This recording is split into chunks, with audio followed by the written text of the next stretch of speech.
What is up, gents? So we did it again.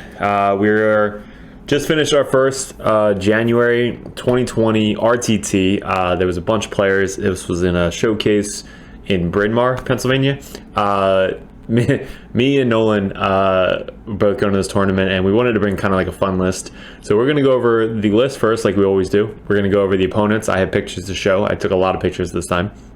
We're going to go over kind of tactics, what I did, what I messed up at, what I would change, and kind of it's really supposed to help players, all 40k players, and Grey Knights especially, just because it's a Grey Knight army. I am making a Nurgle army. I wish, honestly, when I made a YouTube, didn't know how far I was going to take it, but I wish I made kind of more of a general 40k channel instead of just Grey Knights. Now I'm kind of limited to just Grey Knights, but I'm going to be posting more videos of other armies, not just solely on Grey Knights, but Grey Knights are going to be the main army that I do, major GT, stuff like that. That was my original army since the beginning. But if you guys are a 40k connoisseur and you like the game, definitely subscribe, hit the like button so that way we can grow the channel and start doing live streams like every other person on this, YouTube does, but it's gonna be more like tactical and more competitive. There's a lot of people out there that they're somewhat competitive. It's just they're not solely focused on competition and RTTs and tournaments and stuff like that. It's more like friendly games, and which we do. It's just I really love going to tournaments and getting 3 games in one single day. Like it is super fun. Today though, like I said, we're running a fun list, so I'm going to explain the list and tell you why it's fun / shitty at the same time. So let me pull up the list for you guys. All right, this is probably the simplest way I can pull up the list for you guys. Let me make sure that you can see everything. Okay, cool. So we brought, and again, don't critique, don't no, that's not whatever. Trust me, it's not a good list. This is not optimal. This is not the best Grey Knight list you can find. Me and Nolan say we're going to bring more fun lists, and I'll tell you why this is fun. All right, so we got 2 detachments, and we don't know what we're doing with Grey Knights, whether we're going to keep 5 Dreadknights, whether we're going to be limited to 1 Grandmaster Dreadknight, or just 1, 3 Dreadknights. That's it. We have no freaking idea. Who the hell knows? This is going out on 8? So maybe by the time this gets, the release comes out, who the hell knows? But we got a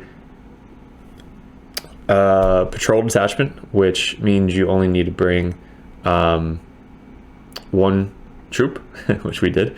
But we brought a Callidus assassin, which I'm going to talk about a lot during this tournament because she played her role superbly until the last game, which I'll go over. But we brought a Callidus assassin, so that's the first fun thing that we brought.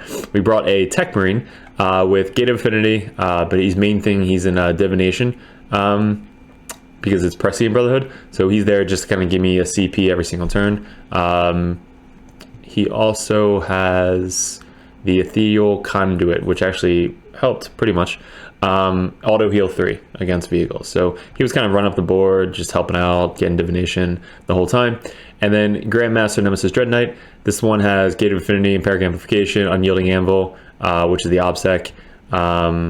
Everybody has heavy Psycannon, Psilencer, and Greatsword. Now none of my Dreadknights have the personal teleporters. I didn't shunt once the entire game. So that's basically 50 points essentially that you could save without the teleporters. Gem of Inoktu was pretty cool because it works with the Empyric Amplification and Gate of Infinity. So basically you'll get +2 to cast, which is pretty cool. And then the Sigil, so he has a shun as well. So he's like our main warlord. 220 points, usually 330 plus. But we brought 1 strike squad. They're just kind of basic. And then we have elites as a Brotherhood Apothecary. That's one of the fun part. He brought Sanctuary, so he's basically putting the 4-up saves on the Paladins. Paladin Ancient. Ghostly Bonds. Didn't cast it once. Didn't even think about it, which I probably should have.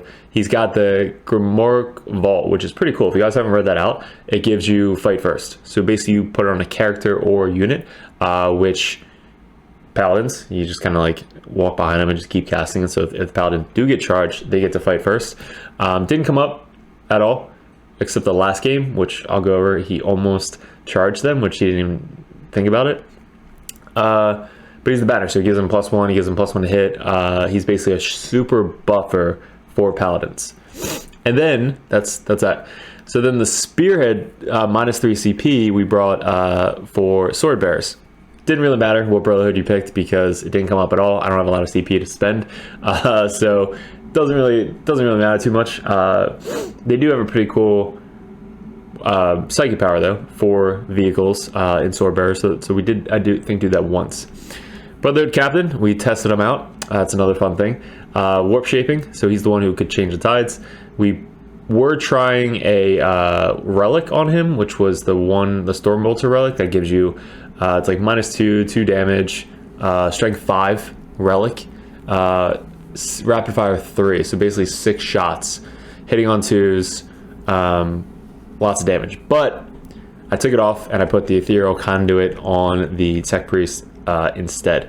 Now going back, I probably should have just kept it on here just to test it out, because he did shoot a lot most of the games. But it gets your rerolls 1s to wound against core, which is basically all of the Dreadknights. So that's pretty cool. That's kind of what we tested him out. He basically had a little blob of Dreadknights just kind of like walking up the table with him in the middle. And then we had another Grandmaster Dreadknight. He had Gate, Empyric Amplification, Hammer of Righteous, so +1 to wound in combat. The 3++, and everything else the same. So he's basically just there to kind of like, if he gets into combat, he hopefully could survive and get +1 to wound with his Hammer of Righteous. So he's pretty cool. Then we have Elite's Paladin Squad. We have a 5-man Paladin Squad. They have 4 hammers and a Warding Staff. The Warding Staff is there just in case I fail my Sanctuary and I need a 4-up invuln save. So you can spend 1 CP on a 5-man squad and then they get a 4-up invuln save to shooting. Not in close combat, but all hammers, God, played a huge role in this. So that's the other fun part, is basically we brought Paladins, Paladin Ancient, Apothecary, a Assassin, and a Brotherhood Captain. So if you just look at this list, there's literally like no infantry. There's 5 strike, 5 interceptors, and then just 5 Dreadknights. So the army of 5, that's it. That's literally the entire list. None of these guys have personal teleporters. It's literally just heavy Psycannon, Psilencer, and a Greatsword. That's the list. 2,000 points. So let's talk about how it went down. All right, that's my girlfriend. So let's go over the pictures. And the first game we had was against. Now let me say, every opponent today was freaking awesome. The tournament place was awesome. The terrain was great. No like mishaps, no arguing. Like literally everything was just great. It was a good RTT. Good showing all around. And all my opponents were freaking awesome. They were just super fun, super chill, relaxed, and like nobody was like a dickish, you know. They let me like, you know, everything was about measuring and stuff like that. Like when I go to a tournament, I want to make sure everybody's measuring the same way, doing everything the same way. So everybody was just like, yep, let's do it. All right, cool. So this was the mission. You got the 6 objectives. You got shit. I didn't take pictures of any of the scores. I'll try and remember the scores though. But you got 6 objectives. And you got like a 10-inch deployment on both sides. So we're playing guard. This was the guard list. This is our list. Very small. So we have the assassin, basically 5 paladins, 2 characters which aren't on the board yet, tech priest, 5 dreadknights, and 10 dudes, and that's it. And this was his list. So he brought a huge tank. I forget what it's called, but if you guys know, that's what it's called. Kind of like the Manticore. It has 3d6 shots, I believe, on the big gun. 2 last cannons on the side, a bunch of small shots in between. I think that has 20 some wounds or so. It was a lot of wounds. Then we have a little transport guy. He's got a melta gun and a flamer. We have 2 Manticores. The big missile was another Manticore. You just forgot the missile.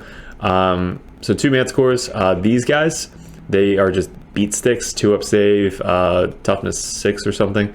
This is the character tank, so he lets you reroll once, I believe. 3 small units, or 2 small units of these guys with the big guns. This is another character.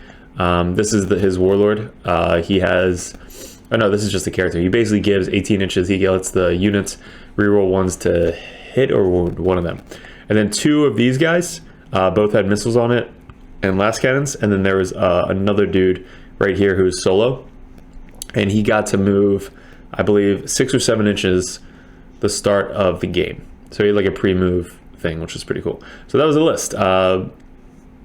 It was my first time playing guard, so I knew nothing about guard, asked a lot of questions, played him, super fun. So he got turn 1, which kind of sucked. So I had 4 channeling of Locust, so I was actually able to redeploy 3 units. So we redeployed basically everybody to put them behind cover. So this thing in the middle blocked cover, everything basically blocked cover, unless you're touching it or in it. And this was our setup. So all the way to the left here, we just have a Dreadknight, Tech Priest, and unit of Strikes. And then over here we have the unit of Interceptors, and then all my guys in the back here. So yeah, so we got turn 1, so we basically moved up. Everybody on turn 1. This guy had his advanced move, and then he moved up, and then ran, like he spent a CP and ran to get engaged in all fronts. We took Psychic Ritual, Bring It Down, and Stranglehold. So we had to basically try and control 3 objectives, which was pretty cool. It was tough, especially against guard, but he did leave me a lot of openings, which I'll go over. So the man scores are insane, like just being able to roll 2d6 and then just getting strength 10, like so much damage. So everybody kind of moved up. The Baneblade, or I'm just going to call it Baneblade because I don't know what the name is, moved up, touched this thing, so basically you can see like the whole board, because once you touch it you can see over it. And he wasn't able to shoot at anybody besides these strikes, so he basically took off the whole unit of strikes with that. I was like, all right, there goes one of my troop units. I have nobody left. And then everything else, kind of like the Manticore shot, they killed these guys, so I had no troops left after turn 1. And that's kind of why the list is just bad. Like, you should not be running this list. It was more just a fun list, fun tournament, throw 5 Dreadknights, because I don't know how many more times I'm going to put 5 Dreadknights on the table, and try Paladins. Paladins I did deep strike, which was a mistake. Was it a mistake? The Manticores probably would have shot them, and they probably would have died, so maybe it was a mistake, because he just has so much firepower that ignores line of sight. So that's why the Paladins aren't on the table right now. So everything else shot, everything else moved up. This was my turn 1. So what we did was everything moved up to get line of sight on the Baneblade. The Warlord shunted because he targeted with the last cannon, so the Warlord shunted over to right about here. And then he, on my turn, moved up, charged the little walker dude that ran up, so he was basically like right here just getting engaged. So I rolled like a 10 to charge, so I literally charged his back like around him. Now my base is so big that when I killed him, I'm basically able to consolidate 3 inches to get up to there. So he was like right about here. So when I charged him, my whole base was behind him. And then when I consolidated towards the closest enemy, I basically was there. I was almost getting on the objective or getting into that combat, which would have been so good, but I was just too far away. I did put Empyric Amplification on the Baneblade. You can see how many wounds he had left after 1 round of shooting against it. So 3 damage with the Psycannons, 2 damage with the Silencers. It's toughness 8, so yeah. And guys, I only start with 5 CP, so I don't start with a lot of CP. Okay, so this guy had 7 wounds left. This guy didn't take any wounds yet. This guy had 4, so he took a lot of damage. So he has 4 left. He's right behind my dude who's going to heal him. So he healed him up 3. And yeah, so I needed a 9 because I gave affinity to this guy up. So he was 9 inches away. I needed a 9 to charge to try and basically control this objective by killing all these guys. Because I was going to combat charge. I was going to combat charge both these guys, just get the distance, and then sweep and kill all these guys. It would be him on the objective, but I'd be objective secured. So I would have controlled this, which stole that objective from and got me Stranglehold. But I also had to leave this objective. She's not on the table right now, but I left this objective thinking that I was going to make that 9-inch charge. I had 1 reroll, and I didn't. So basically, I gave up 15 points on turn 2, because he had 3, I only had 2, and I didn't get Stranglehold. So I was already behind by so many points after turn 1. And then turn 2, he was able to kill, these guys came out and basically charged and finished up this guy. I used my 2 CP to fight on death, I believe. So he's able to kind of kill some of these guys back. This guy got shot off the table. And what else? I think everything else survived. So this is after turn 2. So what happened to the Baneblade? What happened to all these units? They all died. So the Baneblade blew up. He did like D6 mono wounds or D3 mono wounds to everybody around him. My 2 Grandmasters died. His Baneblade died. A bunch of these guys died and failed the morale. These guys all died, failed the morale. He killed his own character guy, so that was awesome. This chick came down and didn't really do anything because everything else was dead. So I was going to charge onto the objective, but everybody died, so she literally is just standing there. He took 2 damage from the explosion. All these guys are still there. So what's left? Paladins came down on turn 2. The Ancient and the Apothecary came down right behind them. This thing was hilarious. This thing has 2 wounds left because my one dude walked over and then charged it behind this building. So he charged it with Hammerhand and couldn't kill him. So I rolled like shit, and he lived. And then his turn, he shot me with a Melta and in combat and killed my Dreadknight. It was hilarious. It was glorious. So my Dreadknight died. He lived. And that was it. So on my turn, it was a really, really big turn 2 for the Grey Knights. We, again, did all that, killed that. This thing killed there. So basically, turn 3, he moved. He shot the Dreadknight. So Dreadknight died. He then shot the Manticores, killed... I think shot more of my Dreadknights. Everything else shot. She then got charged by this guy and lived with, I think he wounded her like 2 times, and I rolled 2 4-ups to live. And then she attacked back, somehow did like 3 wounds to him. He has no invuln save because of her thing. So then he died. So she actually killed the character, which was awesome. Got me a CP, like a 0 CP strat, so that was pretty cool. And then these guys moved up this way, charged and killed the last 2 Strider dudes over here. They all have hammers, so they basically just annihilated the Striders. They then wound up in this forest right here. And then let's go into... So basically that turn was like the shift for Grey Knights. We still had 2 Dreadknights left. Tech Priest, the... Captain, a whole unit of Paladins, 2 characters, and my Assassin. That was left. So his turn, these 2 guys are the ones that we charged over here. So they basically moved up. Apothecary made a Paladin 2 inches in front, and that's how I was able to get a really simple charge on them, and then consolidated towards the close enemy, which we got into that forest. And then his shots, he basically tried to shoot at the Paladins. They were just super buffed up. He killed 1.5 Paladins. This guy got on the objective. This thing got on the objective. This tank died from shots. And then we shot the last unit character in this corner, which he deep struck.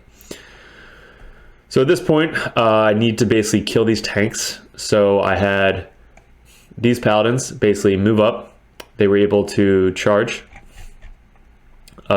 these guys, and then we consolidated into the tank to get the tank in combat.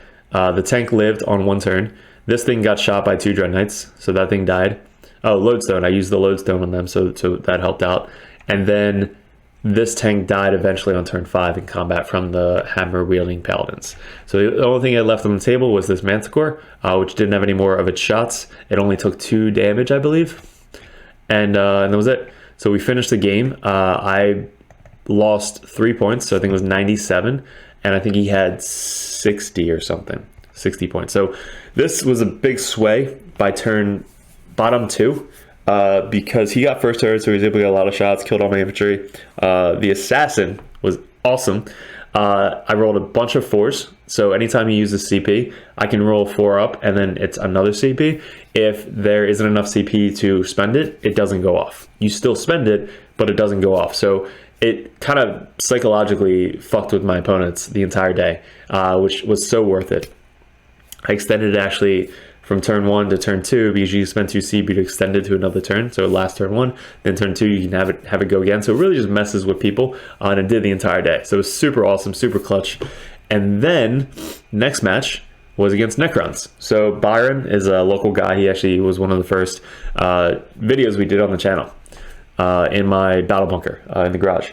So he brought the big guy, which honestly isn't as scary against Grey Knights because he can only take 3 wounds per phase, but we have so many phases due to wounds. So he didn't really scare me. He is scary, trust me, but against Grey Knights, he's a little bit more easier to deal with. He brought 2 of these Walker dudes, strength 10, like 48 shots if it doesn't move, a unit of these sword leg guys, 3 units of Immortals, a bunch of Scarabs, this command leader dude, this leader dude, and a barge, wherever the barge is, right there. He brought the barge, so that was the character that was okay. He didn't really do too much. So what was the setup? The mission was the 9-inch bubble in the middle. If you hold the center objective, you get 3 points. And we did the same thing. So we did Stranglehold,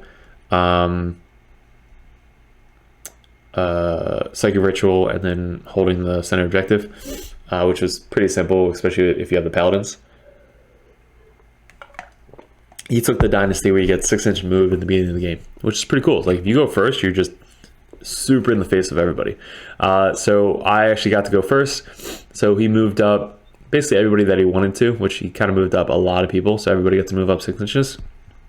And I knew that I had to clear this zone and this zone because he didn't really have a lot of ways to get there unless he wanted to teleport these guys back here, which he did, but I'll show you where he teleported.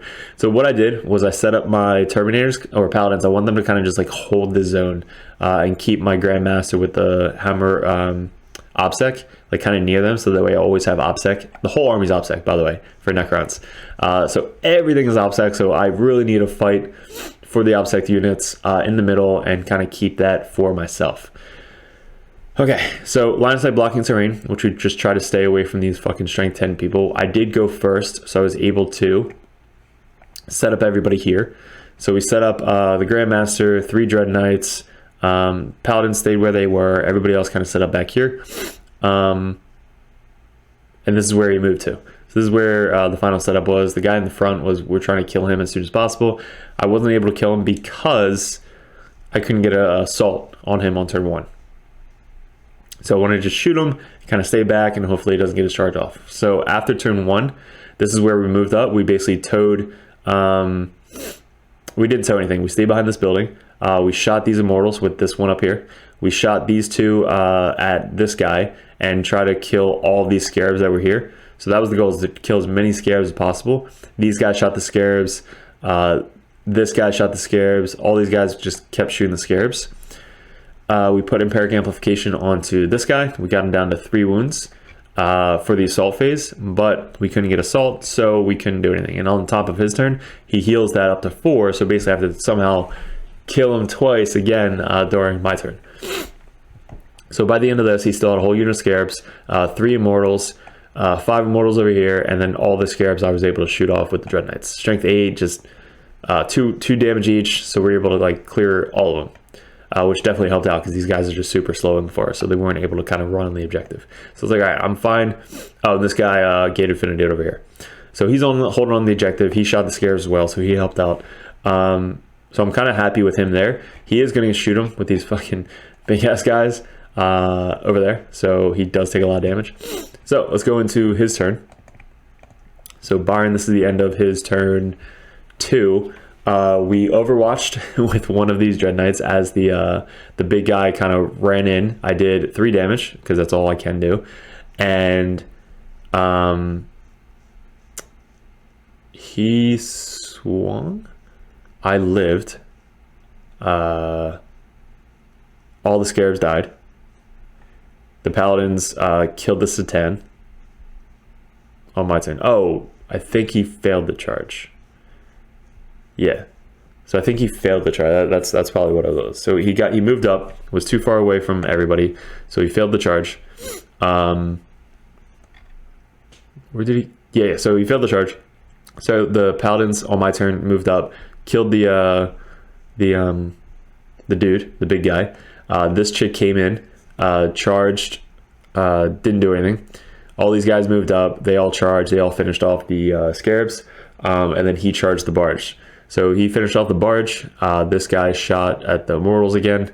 This Grandmaster. Oh, these guys came in on his turn too. So these guys deep struck down here behind my enemy lines, and he failed the charge. So he was supposed to charge my squad over here, but he failed. I walked my guys on the table on my table edge, so I was able to be within the 9 inches of his thing. So I walked on. This guy shunted from up here back behind this building, and this guy was Gate Affinity over here. So he basically had 3 wounds left because of all the shots coming from up here. So he moved up. These guys moved in. Basically everybody shot with Empyric Amplification on this unit and killed all but 2. So basically what I did was I charged, he failed the charge, but we were able to knock out all of these units over here. So that was pretty cool. And then these guys finished off this 10, that thing died. So all he has left now is these 5 guys and everything else in this corner. Everything else is basically dead. So by turn 4, we basically are now slowly creeping everything up. He wasn't able to kill the Dreadknights with these things because he just rolled pretty bad. And then we talked out, I think, last turn. So the last turn, I think I would have cleared this. These guys were on the objective, so I was like, all right, you guys could just have this objective. I kept getting 15, so we maxed out on primaries. We maxed out on Psychic Ritual, and we got this thing, I think, every turn. So basically we maxed out on all 3. And we maxed on, so I had 100 points this game. So 100 points for this whole game, and I think he had 35 points by the end of his game. It was a huge uphill battle with Necrons, especially losing the Satan pretty early, and killing all of the Scarabs as fast as fucking possible. that was my goal. Oh, and the Assassin was probably MVP in this game, just because I made him use so much CP. Like, she rolled 4 up so many freaking times this game. And that last 2 CP that he did, he spent a 2 CP strat. I rolled a 4 up, it didn't go off. So it literally was perfect with the Assassin. Assassin didn't do much herself, but just her being there was clutch. So that was cool. Paladins didn't really die. Paladins lived every game, which was pretty cool. He basically had to shoot the Dreadknights instead of the Paladins. So that was the Necron game. This was the end of the game. These guys were still in the back of the building. And let's go into game 3. So this was against Sam. Sam was a guy who I played at my first GT, which was during the Christmas time, which I posted the video. It was the first GT, Grey Knights. I placed first in the bracket, but I lost 2 games, day 1.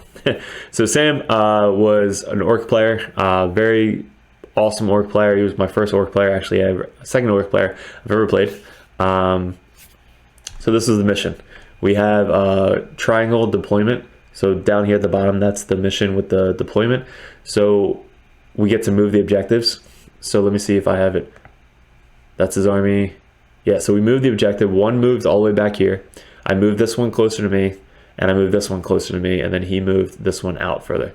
So basically there's 4 objectives, super close, which is on my side, which is good for him because he's charging on my side anyway. So it was kind of like equal out, like helped him, helped me. So it was pretty cool. So this is his army. He had, all right, so knowing Orcs now, I can kind of tell you what his army was. He had the Squig Boy, -1 damage, -1 to wound him, which was really good. 2 of these Psyker big truck dudes, which one could deep strike. I didn't even know that. 2 trucks. Now he had guys that can move the truck, get out of the truck, and then assault. run and then assault because of the wall. So these guys threatened like 30 fucking inches. It was insane. He brought the big knob guy with a huge power claw. He had the thing where if you save the wounds, he gets to attack again. 3 units of the warg squid guys with the bombs. 3 ambushing units that start 9 inches out of your deployment zone. 2 buggies, which kind of just sat in the back, and a bunch of the tank busted guys and the squig dudes. So a bunch of guys. There was 10 guys in here, 10 guys in here, 10 guys in here, 10 guys in here. So basically everybody was loaded up, and then he had a weird boy. So that was his list. Now his deployment was this. My deployment was this. He had the 3 units kind of like right in front of everybody, and then these guys out here, 2 tanks, and then this thing. The other one was in deep strike. So this thing kind of came down his turn too. So against this game, super fucking bloody. Oh my god, talk about a close game. This was close until turn 4. So it was like super close until turn 4. On turn 4, I think it was like 60-50 or something, the points. So this was my deployment. I was very cautious because I knew his wall, he can like get to me turn 1. So it was like really conservative until we found out that we went first.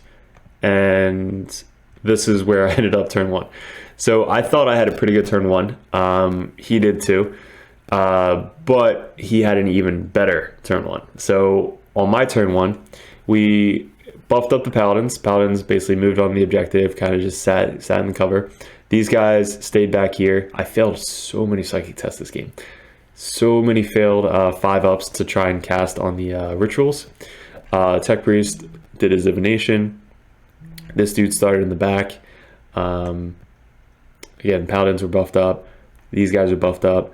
And he gave me a lot of targets to kind of move up and charge. So basically, I moved all my Dreadknights up. These guys are all touching the cover just so they can see the big transport Psyker dude over there.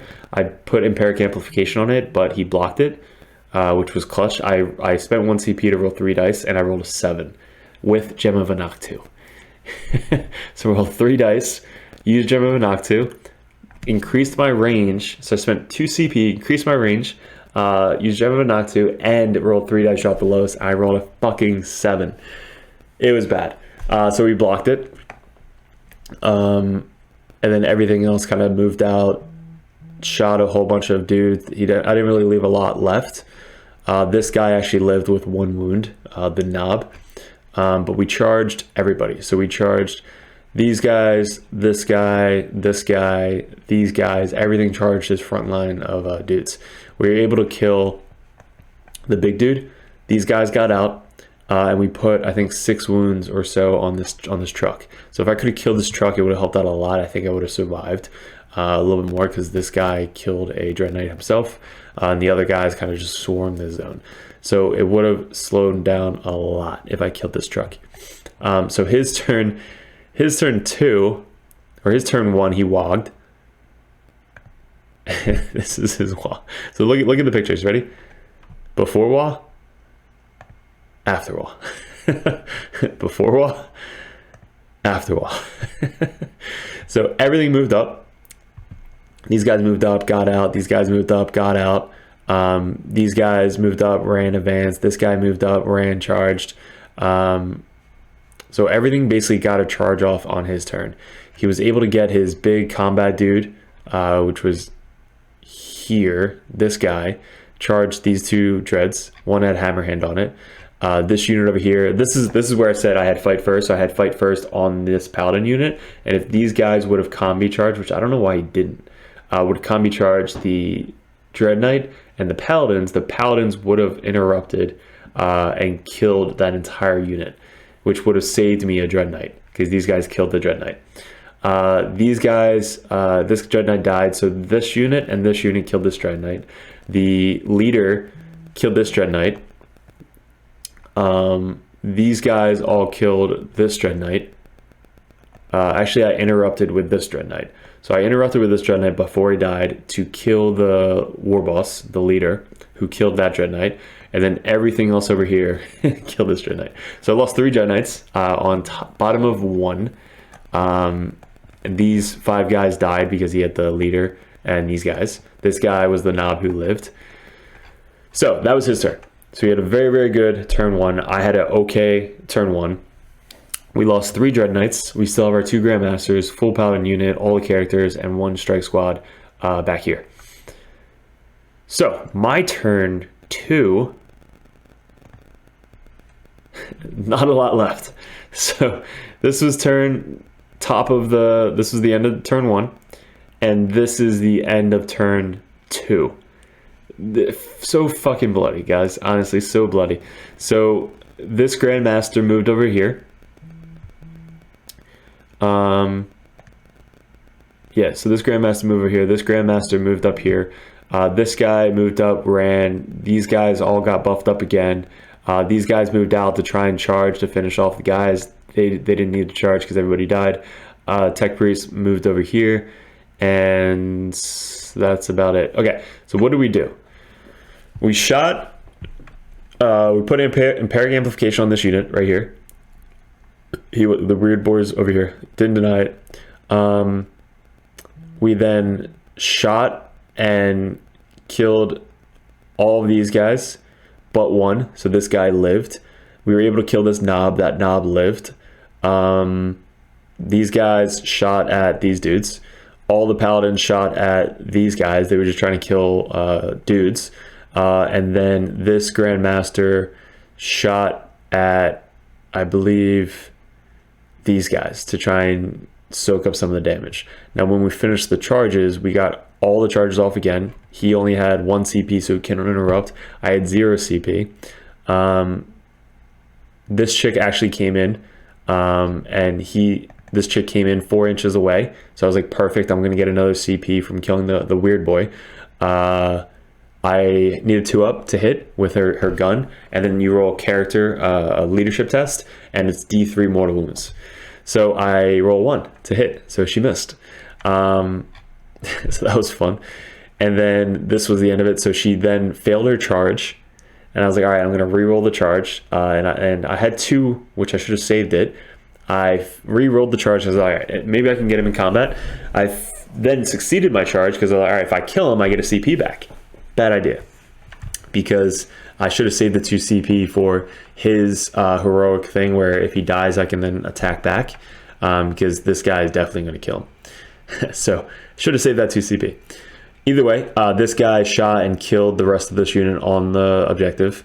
These guys just annihilated everything over here. Like, they all have hammers. They all just hit on 2s because of the banner. They get an extra attack. They wound on 3s, but I was in the tide to do Nemesis weapons. So a lot of Nemesis rolls this round, but look, he's got not a lot left. So this is where it started getting like, all right, maybe I can come back after this. But then I still knew that he had the deep striking big fucking guy with 10 guys inside.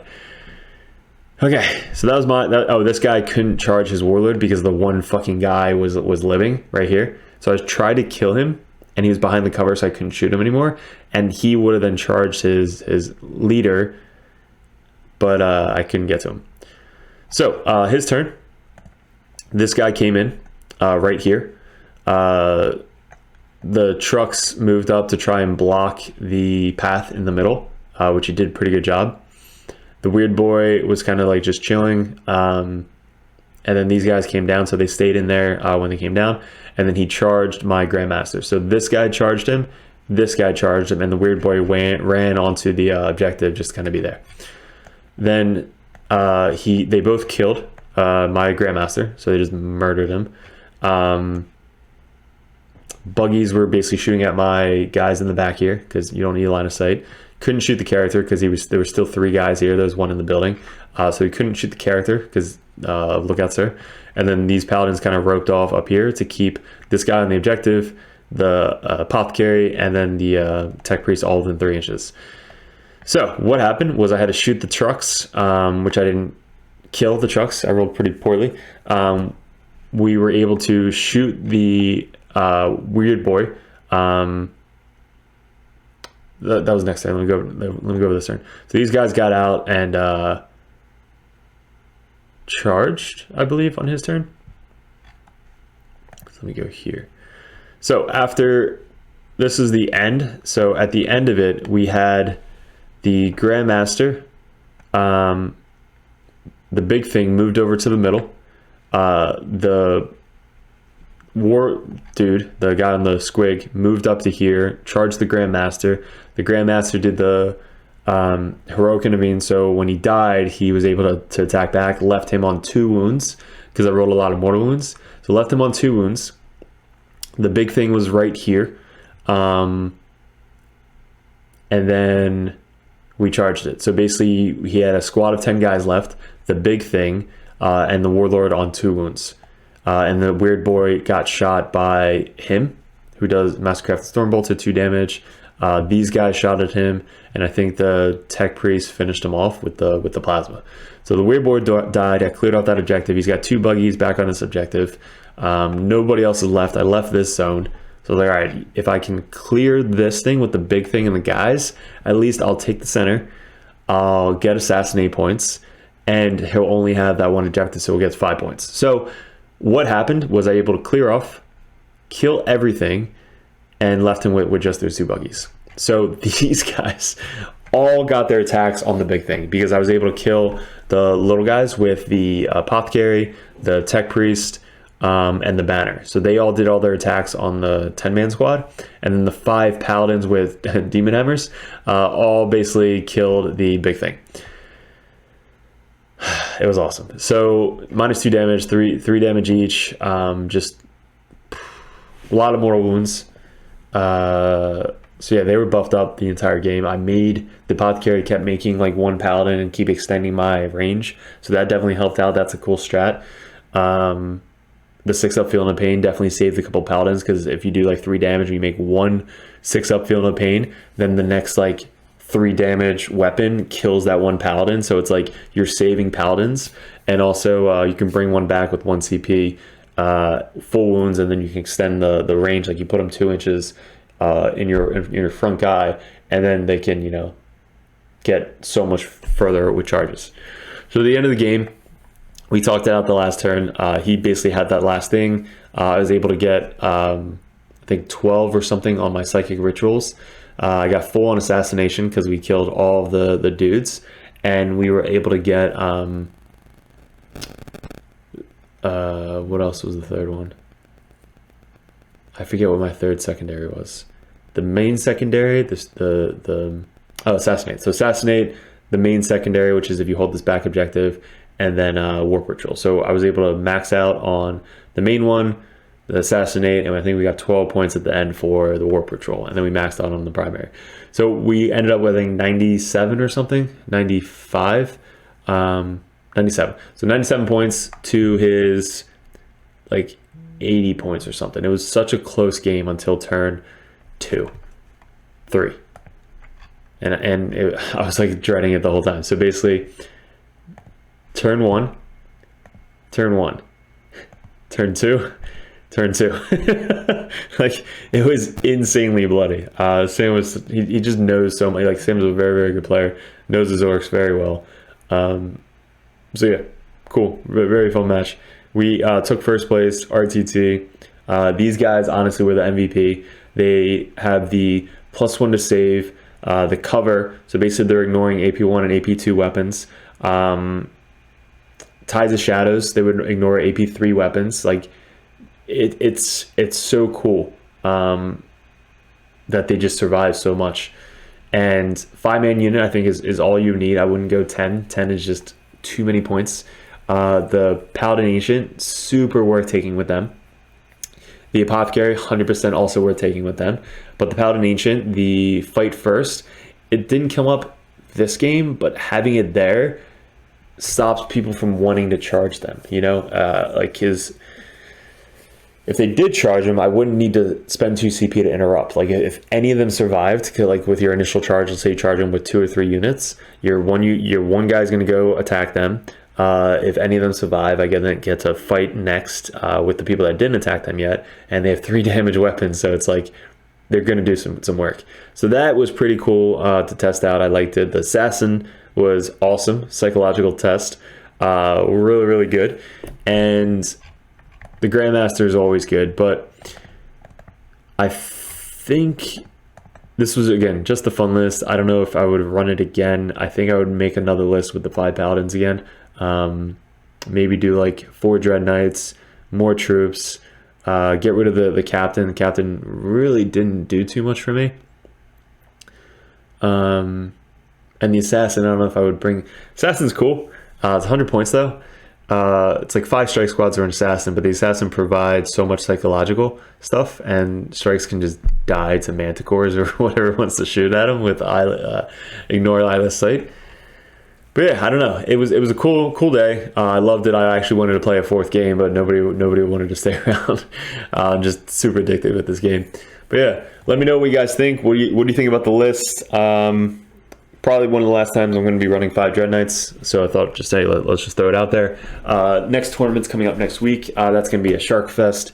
It's going to be at AU, Alternate Universes, so if anybody's in the area want to come out on the 15th, I'm going to be there. A couple other really strong players are going to be there. I'm going to be running a Prescient, very good, probably 4 Dreadknights, 30 Interceptors list. Like kind of the one I took to a tournament a couple weeks ago, but tweaking it a little bit. So that's probably what I'm going to be bringing. I'm serious there because it is like our team store, so I want to make sure I'm representing the team good. And obviously it's a local store, so I go there a lot. So winning prize support definitely helps being at your local store. And also this prize support is pretty cool. You pay 20 bucks to enter, and I won 80 bucks for first place. So not too bad. I was able to get my Nurgle Blight Crawler, or the Crawler dude, the big cannon shot, and then a Nurgle Apothecary.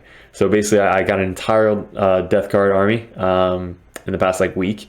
So I'm running Typhus 100 zombies, so complete opposite of the Dreadknights, and I'm super excited to record those for you guys. So if you guys are Death Guard fans, definitely stay tuned for that. That's going to be coming up on some Monday games. So I got 3 games I still have to post, not on the channel. So there's 3 good games I'm posting. One is Thick City against Nolan. I have to actually mention Nolan brought his fun list today with the big Tyrannid 4-leg guy with the 2 guns, like huge Tyrannid that walks, not the flying one. He brought Hive Guard, he brought a Hive Tyrant, and Warriors. So it was such a weird but fun list, and he went 3-0 with it.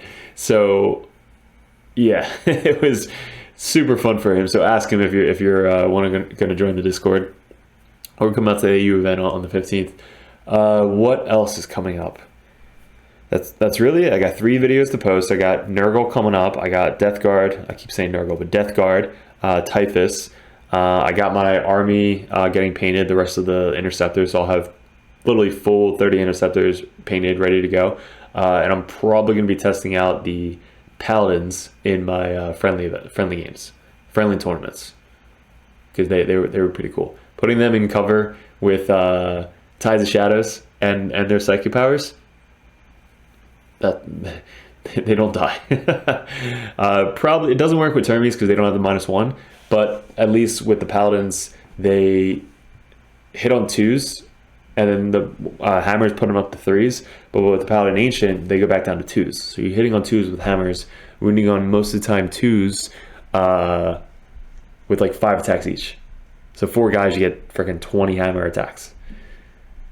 Pretty good. So guys, appreciate it. Good luck. Thanks for clicking on the video. Hit subscribe if you haven't already, so these videos actually pop up for you guys. And we will see you in another video soon. Another bat rep. Let's go.